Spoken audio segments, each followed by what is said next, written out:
दोस्तों नमस्कार, मैं मनोज कुमार शर्मा आजाद हिंद आवाज न्यूज के लिए आपके बीच में एक बार फिर। आज जैसे ही दोपहर को पता चला कि प्रधानमंत्री मोदी जी 8 बजे राष्ट्र के नाम संबोधन करेंगे, मैं अपनी कल्पनाओं के लोक में खो गया। शायद उन बातों को याद करके जिस तरह से तुर्की के ड्रोन हमारे देश की सीमाओं पर पाए गए थे, शायद उस चीज को लेकर, अजरबैजान को लेकर के मैं एक दिवा स्वप्न में जी रहा था कि जिस अजरबैजान से हमारा 14,000 करोड़ का और तुर्की से 14,000 करोड़ का जो है व्यापार है, उसके बारे में शायद कोई घोषणा करेंगे। चीन के साथ जो हमारा लाखों बिलियन डॉलर का व्यापार है, उसके ऊपर शायद कुछ बोलेंगे, जवाब देंगे।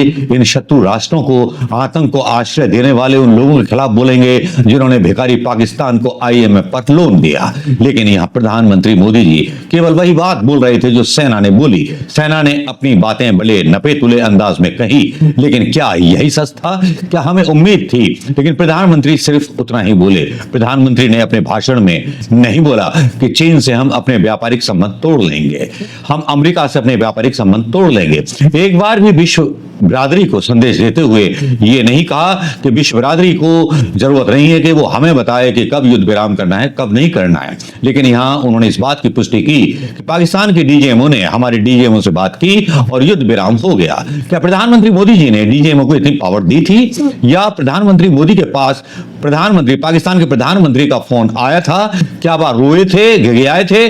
नहीं, शायद इसका खुलासा सुनना चाह रही थी हिंदुस्तान की और देश की, भारत देश की जनता, भारत माता के वो सपूत सुनना चाह रहे थे कि पाकिस्तानी प्रधानमंत्री हमारे देश के प्रधानमंत्री के सामने गिड़गिड़ाया। वो सुनना चाहते थे कि आसिफ मुनीर हमारे CDS के सामने गिड़गिड़ाया। लेकिन यहां केवल DGMO के स्तर पर ही बात हो गई। यहां वही बात बोली गई जो बातें बताई गई सेना के द्वारा, इसके ज्यादा कुछ नहीं हुआ। हमारी उम्मीदें धराशायी हो गई। मैं दिवा स्वप्न से धरती पर आ गया, ये सोचकर कि शायद प्रधानमंत्री मोदी कुछ नया करेंगे, लेकिन कुछ नया नहीं था। ना चीन पर ट्रेड बार लगाने का मतलब कोशिश थी, ना अजरबैजान और तुर्की के खिलाफ कोई घोषणा करने की कोशिश उन्होंने की। हालांकि टीवी पर और मीडिया पर यह परसेप्शन बनाने की असफल कोशिश की जा रही है कि हम अजरबैजान और तुर्की से संबंध तोड़ लेंगे। लेकिन एक व्यापारी सेना के जवान से ज्यादा साहसी होता है, ये बात तो प्रधानमंत्री ही बोलते हैं और वही बोल सकते हैं, क्योंकि जब वो बोलते हैं तो भक्त भी मतलब मस्त हो जाते हैं, बंदरों की तरह लोटपोट होने लगते हैं। और मीडिया के तो कहने ही क्या, मीडिया प्रधानमंत्री के भाषण को पता नहीं किन अर्थों में निकालेगा, क्योंकि प्रधानमंत्री ने बोला है खून और पानी एक साथ नहीं चल सकता, तो सिंधु जल संधि की तरफ शायद उनका इशारा था। वो पहले ही क्लियर कर चुके हैं कि सिंधु जल नदी जो है उसका जल रोका जाएगा। लेकिन गाहे बेगाहे हम ये तस्वीरें भी देखते हैं सोशल मीडिया पर कि मोदी जी ने बांध से पानी मतलब छोड़ दिया, बगलियार डैम से पानी छोड़ दिया और पाकिस्तान की जनता डूब जाएगी बाढ़ में। लेकिन यार ये प्रक्रिया में हमें मत उलझाओ। हिंदुस्तान अंधभक्तों जैसे मूर्ख नहीं है। बाकी के हिंदुस्तानी अंधभक्त मूर्ख हो सकते हैं, वो अपने प्रधानमंत्री या अपने जो मुखिया हैं उनकी हर बात पर जो है बात चिल्लाएंगे। उन्हें देशभक्ति से या देश से कोई प्यार नहीं, उन्हें कोई लेना देना नहीं देश की नीतियों से। वो केवल एक ऐसे व्यक्ति की सपोर्ट में है जो केवल हिंदू मुस्लिम की भांग बो करके उसकी खेती कर वोट काटता है।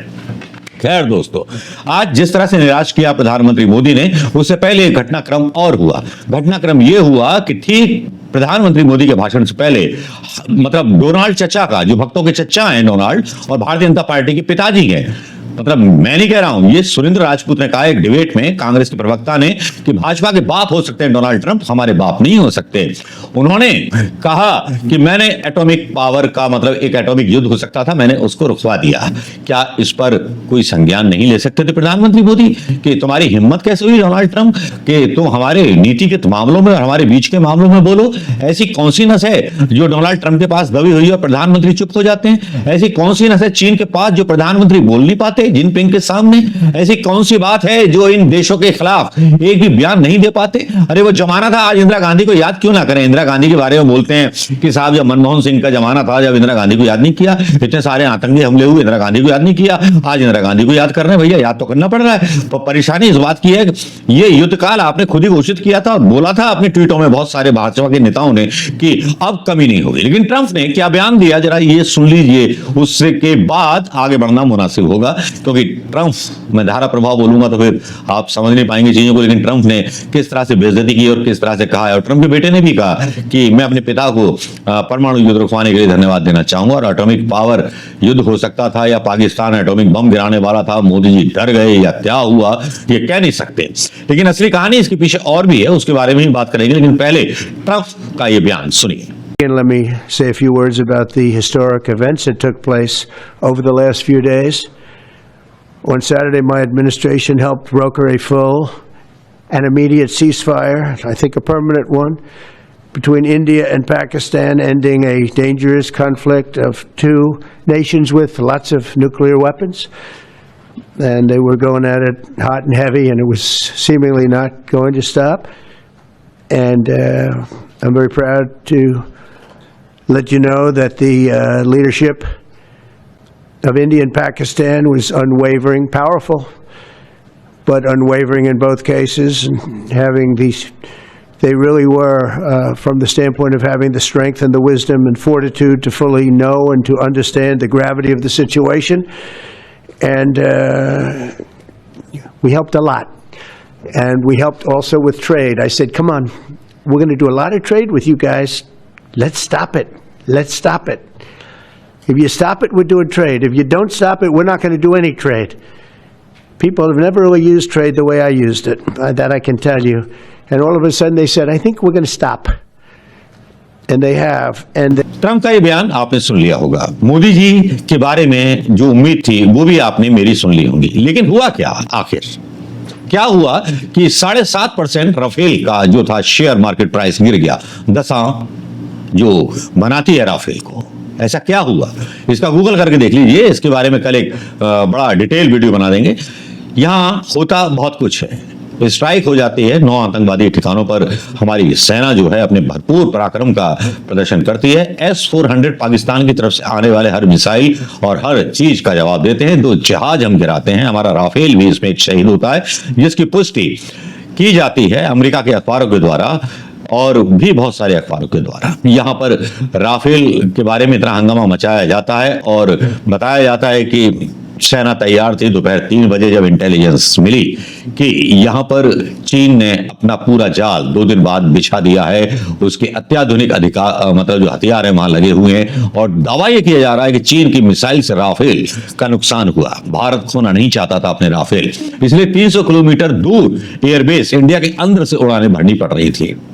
पाकिस्तान को अंदेशा नहीं था कि भारत जो था एयरबेस पर भी हमला कर सकता है, लेकिन भारत ने जब तक किया, पाकिस्तान को संभलने में टाइम लगा, और पाकिस्तान जब संभला और चीन ने ऐलान किया कि हम भी साथ हैं, कहानी उसके बाद बिगड़नी चालू हुई। ट्रंप को लगा कि यहां तो मेरा व्यापार था, व्यापार खत्म हो जाएगा। उसको अपना व्यापार दिखाई दे रहा था, और प्रधानमंत्री मोदी जी को भी शायद लगता है भाषण देते वक्त अपना व्यापार दिखाई दे रहा था। देश के मान सम्मान की कोई कीमत नहीं थी। इस बात पर वो जवाब नहीं दे पाए प्रधानमंत्री मोदी जी कि जो आतंकवादी थे वो पकड़े क्यों नहीं गए अब तक। मनमोहन सिंह सरकार पर दोष लगाए जाते हैं, उन्हें ऐसा प्रधानमंत्री बताया जाता है, कमजोर प्रधानमंत्री, लेकिन कसाब को पकड़ा गया था, आतंकवादी को मार गिराया गया था, लेकिन वो 4 आतंकवादी, उनको जमीन खा गई, आसमान निकल गया। मेरी समझ में नहीं आया, वो तो पकड़े ही नहीं गए। कहानी जहां से शुरू हुई थी उस कहानी के खलनायक तो पकड़े ही नहीं गए, लेकिन दावा यह किया जाने लगा कि हमने आतंकवादियों को गर्त में धकेल दिया, उनको कब्र में पहुंचा दिया। लेकिन हमारे देश का कितना नुकसान हुआ इसके बारे में कोई बात नहीं की गई। आज प्रधानमंत्री का जो भाषण था केवल एक चुनावी भाषण था और डायलॉग बाजी थी, इसके अलावा कुछ नहीं। जो सेना ने बोला वही उन्होंने बोला।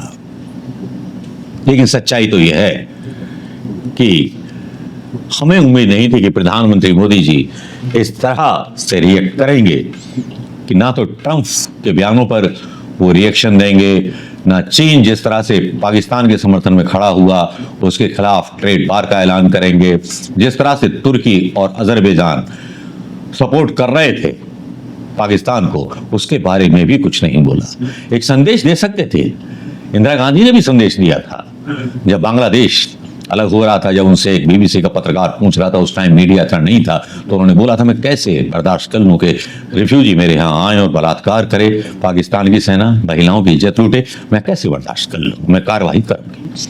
प्रधानमंत्री इतना स्टेटमेंट देने से चूक गए। शायद बहुत बड़ा मौका प्रधानमंत्री मोदी ने अपने हाथ से जाने दिया।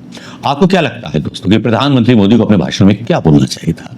या प्रधानमंत्री मोदी सरेंडर कर गए चीन अमेरिका के सामने, या प्रधानमंत्री मोदी ने संतुलित बयान दिया, या प्रधानमंत्री मोदी से आप आशा करते थे कि चीन, अजरबैजान और तुर्की पर वो व्यापारिक संबंध तोड़ दें, अमेरिका के साथ भी व्यापारिक संबंध तोड़ दें और देश को आह्वान करें कि अपनी चीजें अपने आप बनाओ, लेकिन जो सोचा था वो हो ना पाया।